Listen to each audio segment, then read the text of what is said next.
বাংলাদেশ ভ্ৰমণলৈ যাব অসমৰ 16 বছৰ অনুৰ্ধ ক্ৰিকেট দল। দুখন তিনিদিনীয়া তিনিখন এদিনীয়া মেচ খেলিব এই যাত্ৰাত। অসম দলক শুভকামনা অসম ক্ৰিকেট সন্থাৰ। জাৰ্চি আৰু কিট বিতৰণ বৰ্ষাপাৰাত। 16 বছৰ অনুৰ্ধ অসম ক্ৰিকেট দলে বাংলাদেশৰ 16 বছৰ অনুৰ্ধ ৰাষ্ট্ৰীয় ক্ৰিকেট দলৰ লগত খেলিব এলানি মেচ। 3 বছৰৰ আগৰ অসম ক্ৰিকেট সন্থা আৰু বাংলাদেশ ক্ৰিকেট বৰ্ডৰ লগত হোৱা এক চুক্তি অনুসৰি বাংলাদেশলৈ ৰাওনা হ'বলৈ সাজু হৈছে অসমৰ 16জনীয়া দলটো। যোৱা বছৰ বাংলাদেশৰ 16 বছৰ অনুৰ্ধ ক্ৰিকেট দলটো আহিছিল অসমলৈ। ঠিক সেইদৰে এই বছৰ 25 এপ্ৰিলৰ পৰা বাংলাদেশৰ ৰাজশ্বাহী আৰু বাবু বাজাৰ চিটিত দুখন তিনিদিনীয়া মেচ আৰু তিনিখন এদিনীয়া মেচ খেলিব দল দুটাই। অসমৰ 16জনীয়া দলটোত মেনেজাৰ হিচাপে থাকিব অসম ক্ৰিকেট সন্থাৰ নিৰ্বাচক সত্য গোপাল চক্ৰৱৰ্তী আৰু মুখ্য প্ৰশিক্ষক হিচাপে থাকিব ৰঞ্জী দলৰ প্ৰশিক্ষক শুভজিৎ শইকীয়া। এই বিষয়ে সবিশেষ কলে বিচিচিআইৰ যুটীয়া সম্পাদক তথা অসম ক্ৰিকেট সন্থাৰ প্ৰাক্তন সম্পাদক দেৱজিৎ শইকীয়াই। তাৰ লগত বাংলাদেশ ক্ৰিকেট বৰ্ডৰ এখন চুক্তি হৈছিল আজি প্ৰায় 3 বছৰ আগত। সেই চুক্তিৰ মতে আমাৰ যিটো আণ্ডাৰ 16 ষ্টেট টিম আছে সেই ষ্টেট টিমটোৰ লগত বাংলাদেশ নেশ্যনেলৰ টিমৰ আণ্ডাৰ 16 টিমটোৰ বছৰেকীয়া এক্সচেঞ্জ প্ৰগ্ৰেম এটা আমি ঠিক কৰি থোৱা আছে।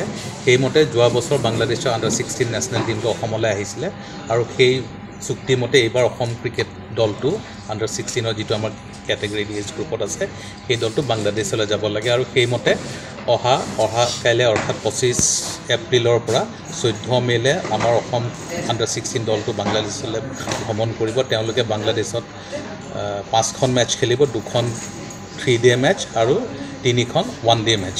আৰু এই মেচকেইখন অনুষ্ঠিত হ'ব ৰাজশ্বাহী আৰু বাগৰা বুলি দুখন ঢাকাৰ পৰা প্ৰায় 218 কিলোমিটাৰ দূৰত দুখন চিটি আছে। সেই চিটি দুখনত এই খেলকেইখন অনুষ্ঠিত হ'ব। আমাৰ অসম দলটো আমি 16জনীয়া দল এটা গঠন কৰিছোঁ আৰু দলৰ লগত সত্যগোপাল চক্ৰৱৰ্তী তেখেত মেনেজাৰ হিচাপে যাব, ফৰ্মাৰ ৰঞ্জিত ট্ৰফি প্লেয়াৰ আৰু আমাৰ ছিনিয়ৰ টিমৰ চিলেক্টৰ, আৰু চিফ কোচ হিচাপে যাব শুভজিৎ শইকীয়া, তেওঁ অসম ৰঞ্জী দলৰ কোচ হয়। চ' এই দলটোক আমি অসমত যিটো আমাৰ একাডেমি আছে একাডেমি আৰু অসমৰ যিটো যোৱা বছৰ আণ্ডাৰ 16 বিজয় মাৰ্চেণ্ট ট্ৰফি ভাল পাৰফৰ্মেঞ্চ কৰা প্লেয়াৰখিনিক লৈ পেলাই গঠন কৰা হৈছে।